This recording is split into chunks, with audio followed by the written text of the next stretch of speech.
Report शाया की है और कोट किया है यूएस ऑफिशियल को, और ये कहा है कि इसराइल के पास मिसाइल इंटरसेप्टर की कमी हो रही है, जिसके बाद ये नौबत आ जाएगी आफ्टर 10 डेज कि इसराइल ईरान का एक भी मिसाइल रोक नहीं पाएगा। अल्लाह ना करे ये कभी नहीं होगा मीर साहब, हमें अपने ईमान को ताज़ा रखना चाहिए।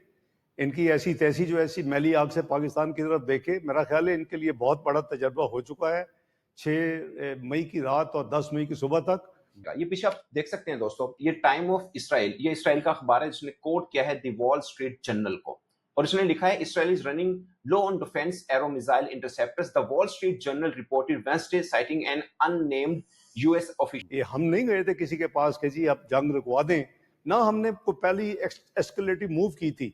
हमने सिर्फ अपनी डिफेंस में, हवाओं में भी, उसमें भी अपनी डिफेंस में एक्ट किया। और अगर हमारे पहले ये फिर पढ़ ले सर, एक दफा पढ़ ले, ये टिक मार्क देख ले। मैंने कहा मुझसे बाद में ना सवाल करें सही है कि नहीं है, मगर मोहम्मद अली साहब एंड गेम क्या है? आई मीन इजराइल की एंड गेम या एग्जिट स्ट्रैटेजी आपको फिर क्या दिख रही है?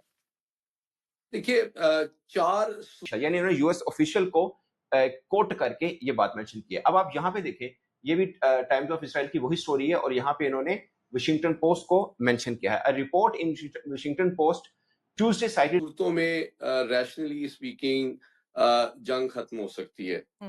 या तो ये कि ईरान जो है वो एनरिचमेंट के राइट से दस्तबरदार हो जाए तो अमेरिका और इसराइल जंग बंद कर देंगे, जिस low on defense aero missile interceptors, the Wall Street Journal reported Wednesday citing an unnamed US official, यानी उन्होंने US official को कोट करके ये बात मेंशन की है। अब आप यहाँ पे देखें, ये भी टाइम्स ऑफ इसराइल की वही स्टोरी है, और यहाँ पे इन्होंने वाशिंगटन पोस्ट को मेंशन किया है। A report in Washington post Tuesday cited a person briefed on US and Israeli intelligence, who said that according to some assessments, Israel can maintain its defense for 10 days, 10 to 12 days लिखा हुआ है, at the current rate of Iranian attacks, which have lessened since the start of the fighting last week, before it will require the US to replenish its stocks or get more involved in the war. उन्होंने कहा है कि अगर इसी रफ्तार से Iran के missile बरसाते रहा तो सिर्फ 10 से 12 दिन लगेंगे इसराइल को डिफेंस करने में, उसके बाद उनका डिफेंस सिस्टम जो है वो मफलूज हो जाएगा।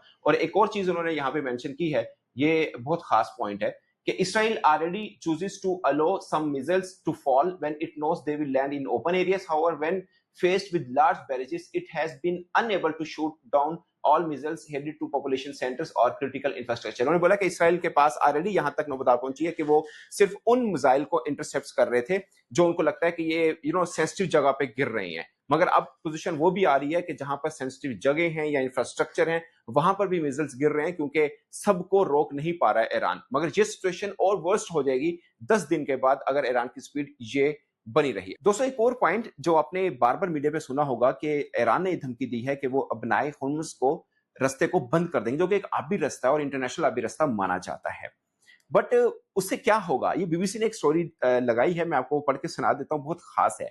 ये सिर्फ 33 किलोमीटर चौड़ी अबनाए हुर्मुज की एक तरफ खलीज फारिस और दूसरी तरफ खलीज उम्मान है। खलीज फारिस के अंदर 8 ममालिक ईरान, इराक, कुवैत, सऊदी अरब, बहरीन, कतर, यूएई और उम्मान मौजूद हैं, ठीक है। और आलमी तेल का रसद इस रास्ते से 5वां हिस्सा यहां से जाता है, तो इतना इंपॉर्टेंट है। एक और जगह पे वो लिखा है कि आलमी रिपोर्ट्स के मुताबिक गुज़श्ता साल अबनाए हुर्मुज से रोजाना 20 मिलियन बैरल तेल की तरसील हुई, जो आलमी पेट्रोलियम इस्तेमाल का 20% हिस्सा है, जबकि हर माह तकरीबन 3000 बहरी जहाज अबनाए हुर्मुज से गुजरते हैं। और इसके अलावा सिर्फ तेल नहीं है, 90 अरब क्यूबिक मीटर्स एलएनजी की तरसील भी इधर से की गई है। इट्स टू मच, और ये छोटी गेम बिल्कुल नहीं है। अब मैं दोस्तों चलता हूं एआई से, ये चैट जीपीटी मैंने ओपन की है और मैं आपको मजेदार कुछ चीजें जो हैं वो इनसे बताता हूं आपको। मुझे एक बात बताइए कि ईरान की जो 3 अफवाज हैं, बर्री, बहरी और एयरफोर्स, उसमें बहरी जो है बकिया 2 से किस तरह बेहतर है? ईरान की बहरी फौज, जिसे ईरानी नेवी कहा जाता है, खास तौर पर इसके बहरी जहाजों और सबमरीन्स की ताकत की बुनियाद पर मारूफ है। ये नेवी ईरान के जोग्राफियाई महलो वाक़े और आबनाए हुर्मुज जैसी स्ट्रेटेजिक जगहों पर बहुत अहमियत रखती है। जहां तक बात है बर्री फौज और एयरफोर्स की, तो इन दोनों का काम मुख्तलिफ होता है। अच्छा, मुझे एक बात बताएं, आपने अबनाए होम्स का जिक्र किया, मैं यही एक्चुअली में पूछना चाह रहा था। ईरान की बहरी फौज को कितना दिन लगेंगे अगर वहां पर उन्होंने ब्लॉकेज करना हो, वो रूट को बंद करना हो तो? आबनाए हुर्मुज को बंद करने के लिए ईरानी बहरिया को कितना वक्त लगेगा, ये मुख्तलिफ अवामिल पर मुनहसिर है, जैसे कि इनके पास मौजूद वसाइल, तकनीकी सलाहियत और बैनुल अक़वामी सूरत हाल। आमतौर पर ऐसे इकदामात को अमल में लाने में चंद घंटे से लेकर कई दिन भी लग सकते हैं। ताहम ऐसे इकदामात का असर आलमी तिजारत और सफारती ताल्लुकात पर बहुत बड़ा होता है, इसलिए आमतौर पर ऐसे इकदामात से पहले बहुत सी बातचीत और मंसूबा बंदी की जाती है। एक बात मुझे बताइए कि फाइटर जेट्स के जो पायलट्स थे, अगर जो हमने दुनिया को वर्ड दिया था, मेरी 29 ममालिक से बात हुई बिटवीन 23 अप्रैल और 6 मई, और उनके साथ हर एक ये कहता था कि please Pakistan India should exercise restraint. तो मेरा एक ही जवाब होता था कि we will demonstrate patience, we will exercise full restraint, and we will not take any escalative move as to begin with. लेकिन अगर कोई हुई तो उसका भरपूर जवाब देंगे। तो ये क्लियर इंस्ट्रक्शन थी पाकिस्तान के जवानों को, जो हमारे पायलट्स थे जेट फाइटर्स के ऊपर, कि एयर स्पेस अगर पाकिस्तान की कोई इंडियन जेट फाइटर क्रॉस करेगा तो उसको अपने निशाना बनाना है। जो अपनी स्पेस में थे, जो 75 से 80 थे, वो अगर जो पे लोड, जो अब मिसाइल और असला पाकिस्तान की तरफ फेंकेगा, उसको निशाना बनाना है। तो इसके बावजूद इन्होंने, इनकी ये लिमिटेशन थी, और इन्होंने 6 उनके फाइटर गिराए, एक यूएवी गिराया जिसमें 4 राफेल थे, एक SU-30 था और एक इनका मेराज था।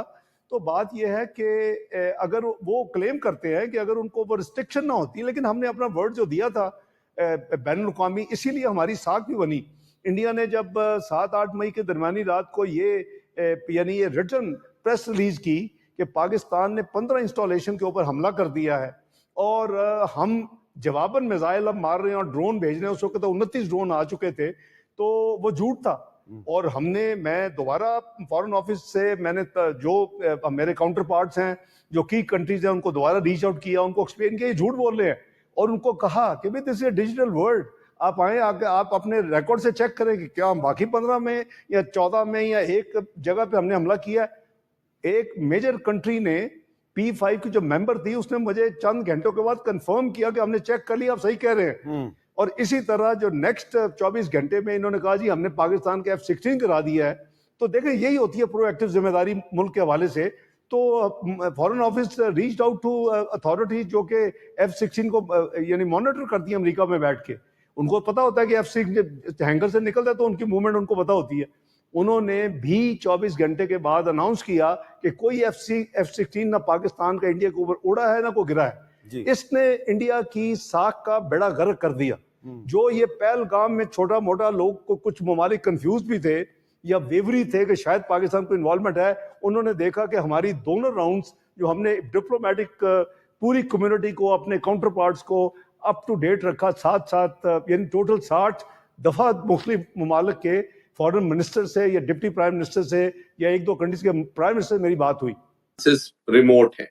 और अब आप देखें एज अ पॉलिटिकल साइंटिस्ट भी आप देखें कि अगर इतना ज्यादा उन्होंने ईरान पे डैमेज किया है और उसके बाद फौरी तौर पे ईरान की लीडरशिप अगर कंसीड कर दे their sovereign right under NPT to enrich uranium, तो ये तो उनके लिए पॉलिटिकली भी बहुत कॉस्टली है। उनकी तो अवाम कहेगी फिर हम इतने अरसे से बर्दाश्त किस बात पे कर रहे थे, तो वो पॉलिटिकली बहुत कॉस्टली होगा।